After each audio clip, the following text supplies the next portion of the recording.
न जाने पिछले जन्म में कौन सा पाप किया था जो ऐसे कंजूस माँ बाप के घर पैदा हो गया। यह सोचते हुए कुंदन का मन दुख और कुंठा से भर गया। औरों के माँ बाप कैसे हैं जो अपने औलाद की खुशी के लिए अपना सब कुछ न्यौछावर कर देते हैं, और एक मेरे माँ बाप हैं जो हमेशा मेरी छोटी छोटी ख्वाहिशों का गला घोटते रहते हैं। मेरे लिए इनके पास कभी पैसा नहीं रहता, हर दम पैसे की तंगी का रोना रोते रहते हैं। इस वक्त उसके अंदर घृणा और नफरत का ऐसा तूफान उठ रहा था जिसने उसकी सोचने समझने की क्षमता को छीन कर दिया था। भावावेश में उसके कदम और तेजी से उठने लगे। आह! अचानक उसके मुंह से हल्की सी चीख निकली। शायद उसके पैरों में कोई कंकड़ चुभ गया था। कहीं ट्रेन ना छूट जाए, इसलिए उसने रुक कर देखना उचित नहीं समझा। एक पैर उठाकर उसने जूते के नीचे से कंकड़ निकाला और तेज कदमों से आगे बढ़ गया। थोड़ी ही देर में वह अपने कस्बे के छोटे से रेलवे स्टेशन पर पहुंच गया। टिकट तो उसे लेना नहीं था, इसलिए वह सीधा प्लेटफॉर्म पर पहुंच गया। प्लेटफॉर्म पर खड़े होकर उसने मोबाइल निकाल कर देखा। सुबह के 5 बज रहे थे। ट्रेन अपने समय से आधे घंटे देरी से चल रही थी। वो पास में मौजूद कुर्सी पर बैठ गया और ट्रेन का इंतजार करने लगा। पैर में अभी भी दर्द का एहसास हो रहा था। अरे, ये तो पापा के जूते हैं। वह जूते निकालने के लिए नीचे झुका तो चौंक पड़ा। शायद रात के अंधेरे में उसे दिखाई भी नहीं दिया था और जल्दबाजी में उसने पापा के जूते पहन लिए थे। जूते निकालकर उसने देखा तो पैर के तलवों में एक जगह खून रिसा हुआ दिखाई दिया। जख्म ज्यादा नहीं था, बस हल्का सा ही चुभा था। तभी उसका ध्यान जूतों के निचले हिस्से की तरफ गया, जो बिल्कुल छत विक्षत हो चुके थे। बुरी तरह से घिसने के साथ साथ वे कई जगह से फट चुके थे। तो पापा क्या रोज यही जूता पहनकर ऑफिस जाते हैं? जब एक बार पहनने में ही मेरे पैरों में कंकड़ चुभ गया, तो रोज पहनकर ड्यूटी जाने के दौरान उनके पैरों में कितने कांटे चुभे होंगे। यह सोचकर ही उसका दिमाग सुन्न हो गया। तभी उसे याद आया कि पापा ने पिछले महीने ही उसके लिए कैंपस के 1500 के जूते खरीदे थे। वह पत्थर की बूंद की तरह वहीं पर जम गया। 18 वर्षीय कुंदन अपने माँ बाप का इकलौता लड़का था, जो एक शहर के एक अच्छे प्राइवेट स्कूल में 10वीं कक्षा में पढ़ता था। उसके पिता एक प्राइवेट कंपनी में क्लर्क थे और माँ एक कुशल गृहिणी थी। इकलौती औलाद होने के कारण उसके ऊपर माँ बाप का कुछ ज़्यादा ही प्यार दुलार था। वे सीमित आमदनी के बावजूद भी उसके हर ख्वाहिश पूरी करने की कोशिश करते। उसकी संगत शहर के अमीर घरानों से संबंध रखने वाले कुछ लड़कों से हो गई थी, जो उसके साथ ही पढ़ते थे, जिससे परिणाम स्वरूप वह थोड़ा बिगड़ गया था। अरे यार कुंदन, ऐसा कब तक हाथ गंदा करेगा? इससे अच्छा एक बाइक क्यों नहीं ले लेता? एक दिन छुट्टी के समय वह अपने साइकिल की उतरी हुई चेन लगा रहा था। तभी उसके दोस्त आयुष ने टोक दिया। हाँ यार, आयुष ठीक कह रहा है। गौरव ने भी आयुष की बात का समर्थन किया। वे दोनों बाइक से स्कूल आते थे। स्कूल की लड़कियों के सामने बात सुनकर कुंदन खुद को अपमानित महसूस करने लगा। उनकी ये बात उसके दिल में चुभ गई। मामी, मुझे बाइक चाहिए। स्कूल से घर आते ही उसने अपनी मांग रख दी। बेटा, तू तो जानता ही है कि एक तेरे पापा की सैलरी से पूरा घर चलता है।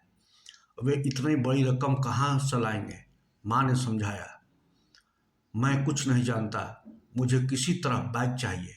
इतना कहकर वह क्रिकेट खेलने चला गया। रात को माँ ने पापा से यह बात कही तो पापा कुछ नहीं बोले। शायद उन्होंने सोचा कि उसने ऐसे ही बोल दिया होगा, सो उन्होंने इसे गंभीरता से नहीं लिया।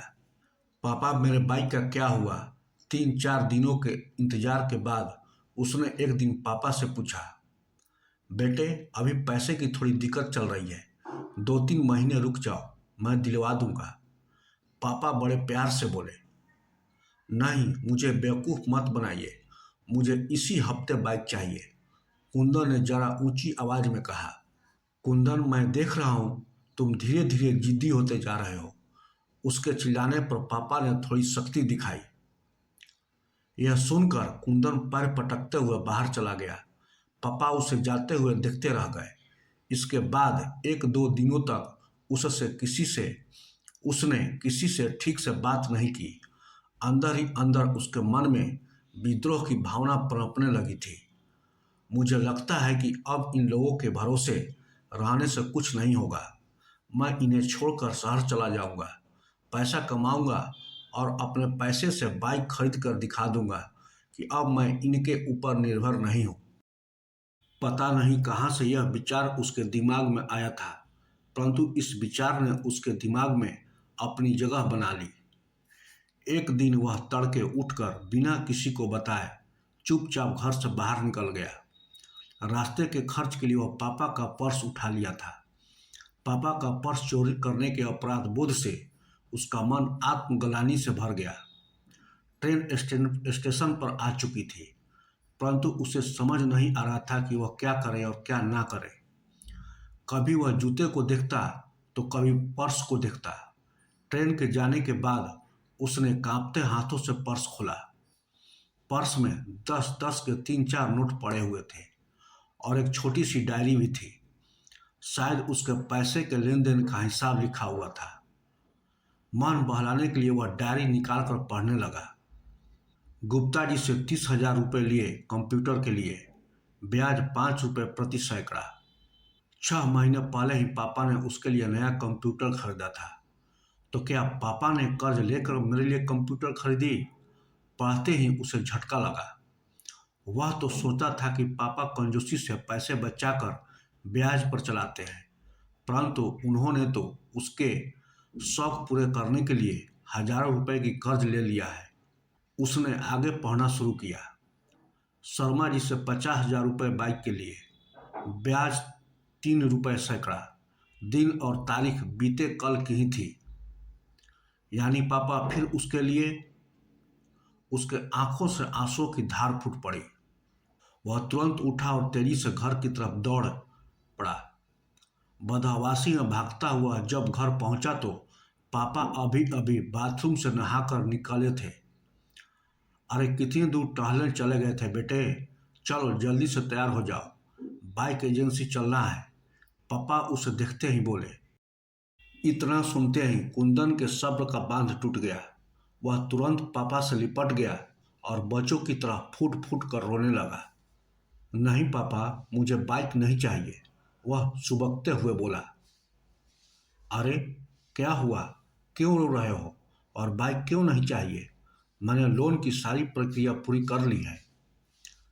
पापा को अभी भी कुछ समझ नहीं आ रहा था कि इसे हुआ क्या है। आप इस लोन को कैंसिल करवा दीजिए, मुझे लोन वाली गाड़ी नहीं चाहिए, कुंदन संभलते हुए बोला। लेकिन नहीं पापा, अभी साइकिल से ही काम चल जाएगा। चलो ठीक है, जैसा तुम चाहो। इसके बाद से तो वह बिल्कुल बदल गया। उसने अगले ही दिन से अपना पॉकेट मनी बचाना शुरू कर दिया। पापा आज फादर्स डे है, इसलिए मैं आपके लिए ये गिफ्ट लाया हूँ। पापा नाश्ता करके ऑफिस के लिए दरवाजे से निकलने ही वाले थे कि कुंदन ने मुस्कुराते हुए उनका रास्ता रोक लिया। अच्छा जल्दी दिखाओ क्या है, वरना मुझे ऑफिस के लिए लेट हो जाएगी। बस 2 मिनट पापा, आप बस कुर्सी पर बैठ जाइए।